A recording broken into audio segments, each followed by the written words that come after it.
Hello दोस्तों, आप सभी का एमटीसी ऑनलाइन कॉमर्स क्लासेस में हार्दिक स्वागत है। जो आज हम करंट अफेयर लेके आए हैं वो 3 जून के लेके आए हैं, जो कि इम्पोर्टेंट करंट अफेयर रहेगी आपके कंपटीशन एग्जाम के लिए।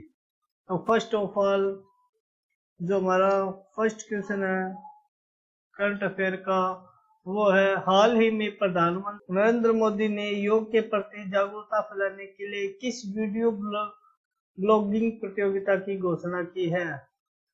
हमारे पास ऑप्शन है my life my yoga, your life yoga, yoga for everyone, everyone needs yoga. तो ये हमारे पास 4 ऑप्शन है। तो इसका जो राइट ऑप्शन है वो है my life my yoga, option number ए। प्रधानमंत्री नरेंद्र मोदी ने राष्ट्र को संबोधित, जो मन की बात अपना कार्यक्रम था उसमें राष्ट्र को संबोधित करते हुए माई लाइफ माई योगा जो वीडियो ब्लॉगिंग प्रतियोगिता है उसकी घोषणा की। ये प्रतियोगिता है वो आयुष मंत्रालय और भारतीय सांस्कृतिक संबंध परिषद द्वारा एक संयुक्त प्रयास है। माई लाइफ माई योगा जो प्रतियोगिता है वो ज्वाइंट एफर्ट है by the ministry of Ayush and Indian council for culture relation. और ये एक वीडियो ब्लॉगिंग कॉन्टेस्ट रहेगा जिसमें योगा, लाइव योगा पे ध्यान दिया जाएगा फॉर इंडिविजुअल पे। और इसमें सोशल मीडिया की सहायता से जो कॉन्टेस्ट है उसमें भाग लिया जाएगा। इसमें जो जो भी हिस्सा लेगा उसे 3 मिनट की वीडियो है वो 3 योगा आसन के साथ, या वो क्रिया हो, आसन हो, प्राणायाम में हो, या बंद हो, या मुद्रा हो, इनके रूप में उसको अपनी 3 मिनट की वीडियो योगा की वो अपलोड करनी पड़ेगी। वो जो योगा वीडियो है वो सोशल मीडिया पे hashtag my life my yoga India के रूप में अपलोड की जाएगी। इसमें जो प्राइजेज है फॉर इंडियन कॉन्टेस्ट के लिए वो फर्स्ट प्राइज है फर्स्ट रैंक वाले के लिए 1 लाख, सेकंड रैंक वाले के लिए 50,000 और थर्ड रैंक वाले के लिए 25,000। इसमें 3 कैटेगरी बांटी गई है पार्टिसिपेट लेने वाले को। यूथ है, अडल्ट, योगा प्रोफेशनल।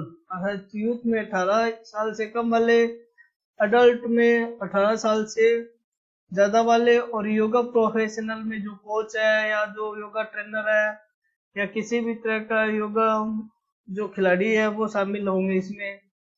इसके अलावा इसमें सेपरेट कैटेगरी बनाई गई है मेल और फीमेल के लिए इस कॉन्टेस्ट में पार्टिसिपेट करने के लिए। तो ये प्रतियोगिता वो 31 मई 2020 को आयुष मंत्रालय के सोशल मीडिया हैंडल्स पर लाइव हो गई। सेकंड क्वेश्चन है इनमें से कौन सा जो भारतीय है वो ऑक्सफोर्ड यूनिवर्सिटी द्वारा कोरोना के लिए जो टीका विकसित किया जा रहा है उसमें पार्टिसिपेट ले रहा है या उस टीम का हिस्सेदार है जो कि कोरोना वायरस का टीका तैयार कर रही है। तो हमारे पास ऑप्शन है नीतीश चौबे, चंद्रवाली दत्ता, मिस कासिया, राजबाला कुमारी। तो इसका जो राइट ऑप्शन है वो ऑप्शन नंबर बी, चंद्रवाला दत्ता इसका राइट ऑप्शन है। अर्थात जो भारतीय मूल की वैज्ञानिक है चंद्रवाली दत्ता कोरोना वायरस से रक्षा करने वाले टीके की खोज करने की परियोजना पर काम कर रही ऑक्सफोर्ड विश्वविद्यालय की टीम का हिस्सा है, जिसके नतीजे से दुनिया को उम्मीद जुड़ी है। कोलकाता में जन्मी चंद्रवाली दत्ता विश्वविद्यालय के जेनोर इंस्टीट्यूट में क्लिनिकल बायो मैन्युफैक्चरिंग फैसिलिटी में काम करती है, जहां कोरोना वायरस से लड़ने के लिए CH8 डॉक्स फर्स्ट NCOV90 नाम के टीके के मानवीय परीक्षण का दूसरा और तीसरा चरण चल रहा है। इस टीके की सफलता की है वो 80% संभावना है।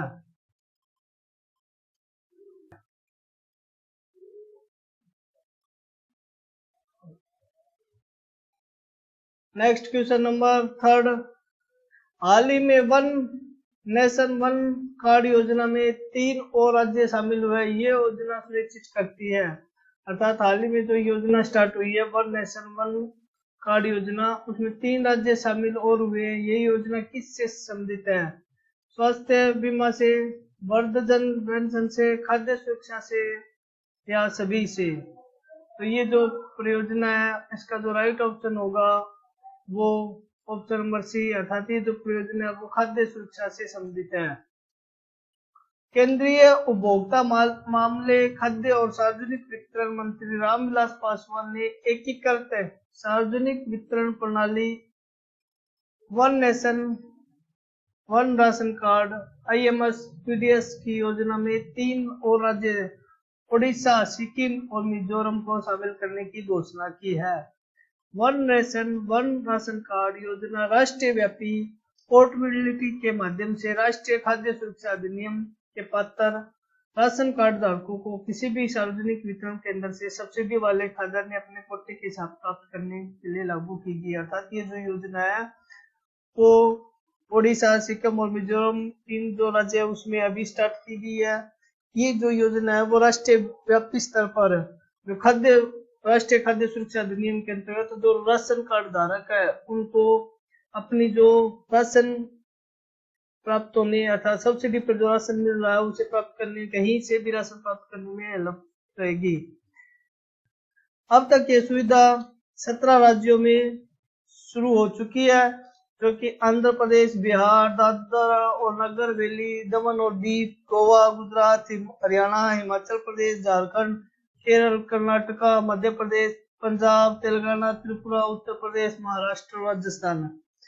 अगस्त 2020 तक 3 और राज्य अर्थात उत्तराखंड, नागालैंड और मणिपुर में भी इस योजना को शुरू कर दिया जाएगा। Please subscribe for update. Next question है, हाल ही में बॉबी जो मोरो का निधन हुआ है ये किस खेल से संबंधित है? फराटा दौड़ से, बेसबॉल से, रग्बी से या लॉन टेनिस से? तो इसका जो राइट ऑप्शन है वो है फराटा दौड़ ऑप्शन नंबर ए, फराटा दौड़। अमेरिका के जाने माने फराटा धावक बॉबी जी मोरी का निधन हो गया। ये 84 साल के थे। ये जो बॉबी जी मोरी की फोटो में दिखाई गई है इनकी उम्र 84 साल थी। ये अमेरिका के जाने माने फराटा धावक थे। मेलबर्न ओलंपिक 1956 में उन्होंने 100 मीटर, 200 मीटर और 4 गुना 100 मीटर स्पर्धा में स्वर्ण पदक जीते थे और इस कारनामे से अमेरिका के दिग्गज एथलीट जेसी ओवेन्स की बराबरी की थी। उन्हें वर्ष 1956 में साल का सर्वश्रेष्ठ खिलाड़ी चुना गया। 1958 में एथलेटिक्स से संन्यास ले लिया गया। उन्होंने 1960 में कुछ समय के लिए वापसी की, लेकिन अमेरिका की ओलंपिक टीम में जगह बनाने में असफलता मिली उन्हें। नेक्स्ट है, संविधान के किस अनुच्छेद में इंडिया लिखा है? जो हमारा संविधान है उसकी किस अनुच्छेद में इंडिया शब्द लिखा है? पहले अनुच्छेद, दूसरे अनुच्छेद, 5वें अनुच्छेद या 7वें अनुच्छेद? तो इसका जो राइट ऑप्शन है वो फर्स्ट अनुच्छेद रहेगा, अर्थात जो ऑप्शन नंबर ए है वो इसका राइट ऑप्शन होगा। संविधान के पहले अनुच्छेद में लिखा है इंडिया यानी भारत है। अब ऐसे सवाल मतलब जो इस वर्ड के लिए, इंडिया वर्ड के लिए एक व्यक्ति ने कोर्ट में याचिका दर्ज की है। याचिकाकर्ता की दलील है कि इंडिया शब्द गुलामी की निशानी है और इसके जगह भारत या हिंदुस्तान का इस्तेमाल होना चाहिए।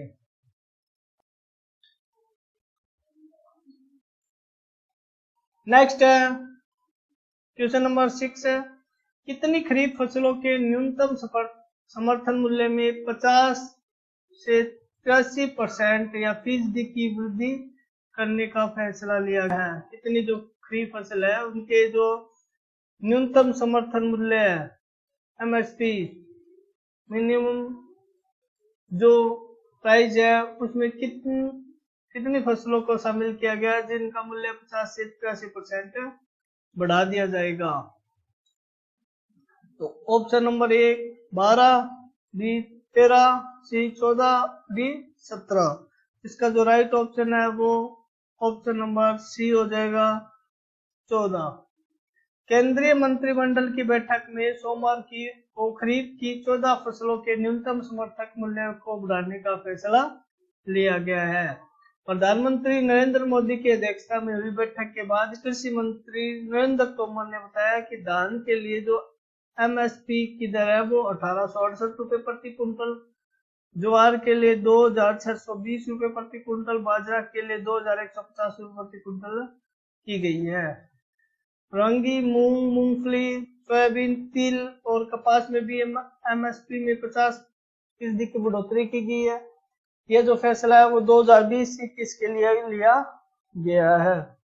ये जो फैसला है वो स्वामीनाथन आयोग की सिफारिश से अमल में लेकर लिया गया है।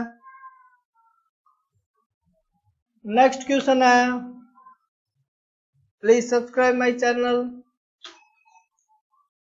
क्वेश्चन नंबर 7, हाल ही में दीप्ति शर्मा को अर्जुन पुरस्कार के लिए नामांकित किया गया है। ये किस खेल से संबंधित है? अर्थात जो दीप्ति शर्मा है उनको अर्जुन पुरस्कार से नामांकित किया गया है। ये किस पुरस्कार से संबंधित है? हॉकी, बैडमिंटन, भाला फेंक और क्रिकेट। तो इसका जो राइट ऑप्शन है वो ऑप्शन नंबर डी हो जाएगा। दीप्ति भगवान शर्मा वो क्रिकेट से संबंधित, अर्थात दीप्ति शर्मा का पूरा नाम है दीप्ति भगवान शर्मा। इनका जन्म 24 अगस्त 1997 सहारनपुर उत्तर प्रदेश में हुआ। ये एक भारतीय क्रिकेटर है। 28 नवंबर 2014 को दक्षिणी अफ्रीका के खिलाफ वनडे में उन्होंने अंतर्राष्ट्रीय क्रिकेट में अपना पहला स्थान प्रदर्शन किया। वह एक बाएं हाथ के बल्लेबाज है और राइट आर्म की मध्यस्थ गति वाली गेंदबाजी करती है। नेक्स्ट क्वेश्चन है क्वेश्चन नंबर 8, हाल ही में मित्रो एप्लीकेशन समाचार में था, ये क्या है? जो मित्रो एप्लीकेशन है वो न्यूज में रहा है। ये जो एप्लीकेशन है वो किस तरह का एप्लीकेशन अर्थात क्या है? Option number A online video application, B e commerce app, C शिक्षा ऐप या डी इनमें से कोई नहीं। इसका जो राइट ऑप्शन है वो ऑप्शन नंबर ए हो जाएगा। मित्रो ऐप एक मुफ्त शॉर्ट वीडियो शेयरिंग ऐप है और सामाजिक उपयोगकर्ता को साझा करने के लिए मदद सामग्री ऑनलाइन करता है। भारत में जो टिकटॉक विवाद चल रहा है, ये चीनी टिकटॉक ऐप का देशी प्रतिद्वंदी है।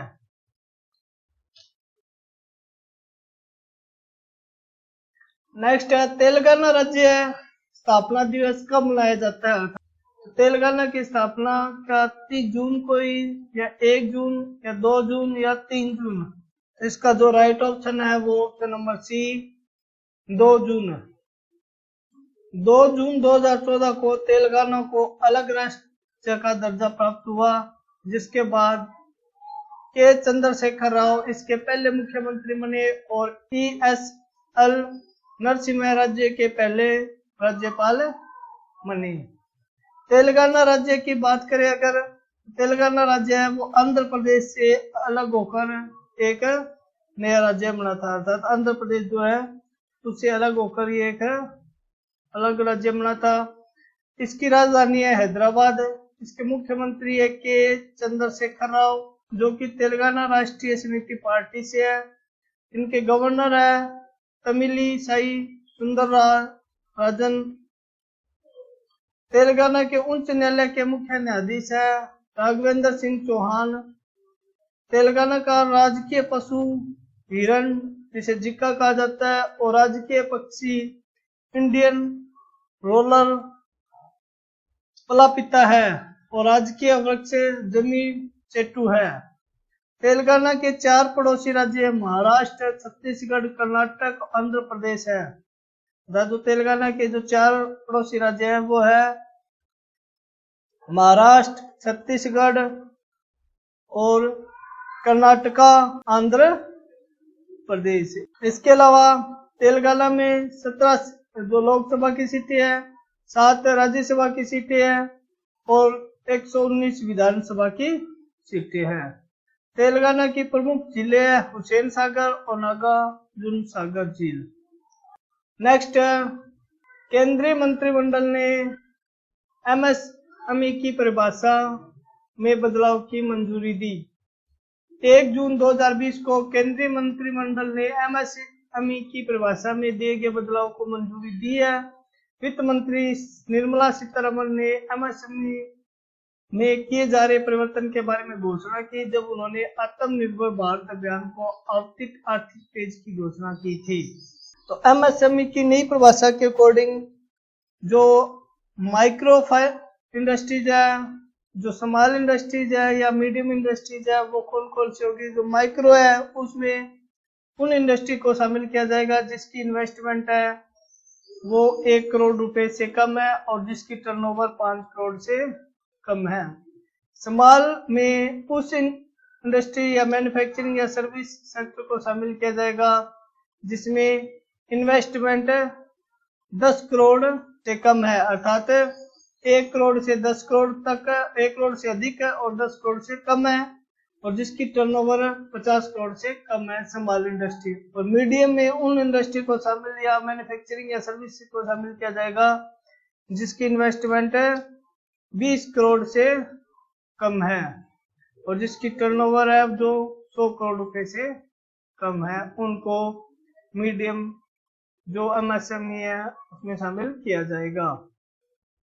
जो पहले था वो जो मैन्युफैक्चरिंग और सर्विस एंटरप्राइजेज है उन दोनों के लिए अलग अलग क्राइटेरिया था, माइक्रो के लिए अलग, स्मॉल के लिए और मीडिया के लिए।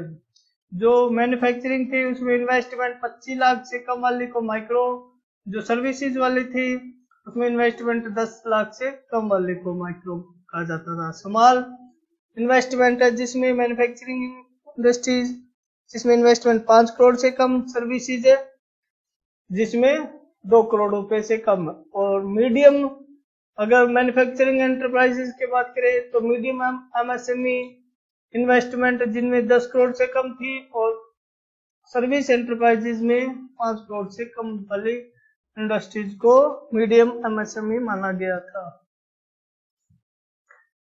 परिभाषा में परिवर्तन निवेशकों को आकर्षित करने, व्यापार करने में आसानी, नौकरी पैदा करने में मदद के लिए की गई। जो नेक्स्ट न्यूज हमारी वो है भारतीय महिला हॉकी टीम की कप्तान रानी रामपाल को खेल रत्न पुरस्कार के लिए नामांकित किया गया। 2 जून 2020 को हॉकी इंडिया ने राजीव गांधी खेल रत्न पुरस्कार के लिए भारत की महिला टीम कप्तान रानी रामपाल के नाम की सिफारिश की है। मोनिका, वंदना कटारिया और हरमनप्रीत सिंह को अर्जुन पुरस्कार के लिए नामांकित किया गया है। इसके अलावा रानी रामपाल के अलावा तुषार खडकर, आरपी सिंह को लाइफ टाइम अचीवमेंट के लिए मेजर ध्यानचंद पुरस्कार के लिए नामांकित किया गया है। कोच रमेश पठानिया और विजय करियप्पा को द्रोणाचार्य पुरस्कार के लिए नामांकित किया गया है। अगर हम रानी रामपाल के बारे में देखें तो सबसे पहले राजीव गांधी खेल रत्न पुरस्कार की अवधि है वो जनवरी 2016 और दिसंबर 2019 के बीच है। इस अवधि के दौरान रामपाल ने 2017 में महिला एशियन कप जीता। उसके नेतृत्व में 2018 में एशिया खेलों में रजत कप जीता और 2019 में FIH ओलंपिक क्वालिफायर में प्रवेश करने के लिए टीम में एक महत्वपूर्ण भूमिका रानी रामपाल ने निभाई। उनके निर्णायक गोल ने भारत को टोक्यो ओलंपिक के लिए क्वालिफाई करने में मदद दी। उन्हें 2016 में अर्जुन पुरस्कार और 2020 में पद्मश्री भी मिला। यह पहली भारतीय जिन्हें world game athlete of the year के रूप में भी नामांकित किया गया है। नेक्स्ट, प्रधानमंत्री मोदी ने लॉन्च किया चैंपियंस नामक टेक्नोलॉजी प्लेटफॉर्म। जो प्रधानमंत्री नरेंद्र मोदी है उन्होंने चैंपियन नामक टेक्नोलॉजी प्लेटफॉर्म लॉन्च किया। 1 जून 2020 को प्रधानमंत्री नरेंद्र मोदी ने चैंपियन नामक प्रौद्योगिक प्लेटफॉर्म जो है उसको लॉन्च किया है। चैंपियन है उसका पूरा नाम है creation and harmonism application of modern process for increasing the output and national strength.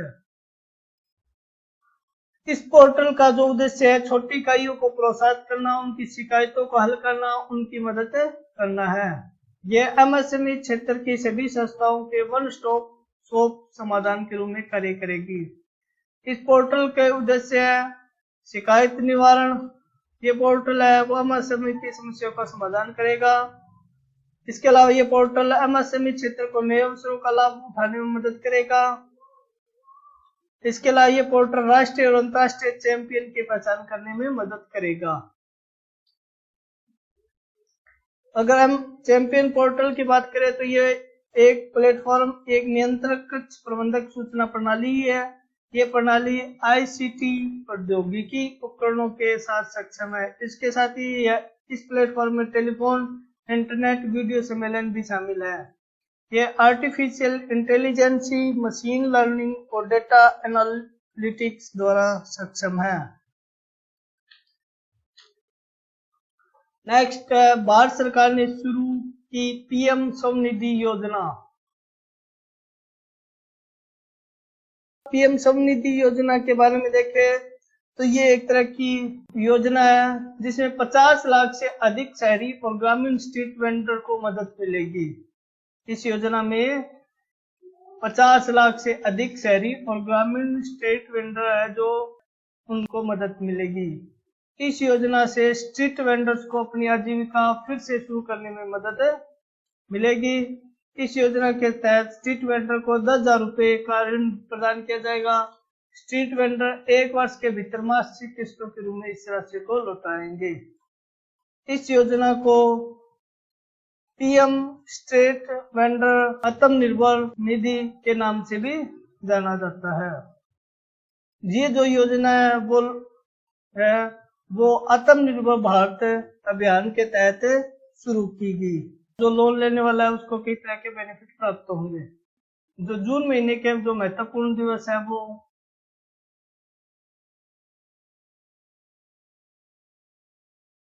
1 जून को विश्व दुग्ध दिवस मनाया जाता है। जो 1 जून है उसको विश्व दुग्ध दिवस और अंतर्राष्ट्रीय बाल रक्षा दिवस और माता पिता दिवस मनाया जाता है। 5 जून को विश्व पर्यावरण दिवस, 14 जून को विश्व रक्तदान दिवस, 20 जून को विश्व शरणार्थी दिवस, 21 जून को अंतर्राष्ट्रीय योग दिवस, 23 जून को अंतर्राष्ट्रीय ओलंपिक दिवस और 29 जून को राष्ट्रीय सांख्यिकी दिवस मनाया जाता है। ये जून महीने के महत्वपूर्ण दिवस है। थैंक यू दोस्तों। Please subscribe my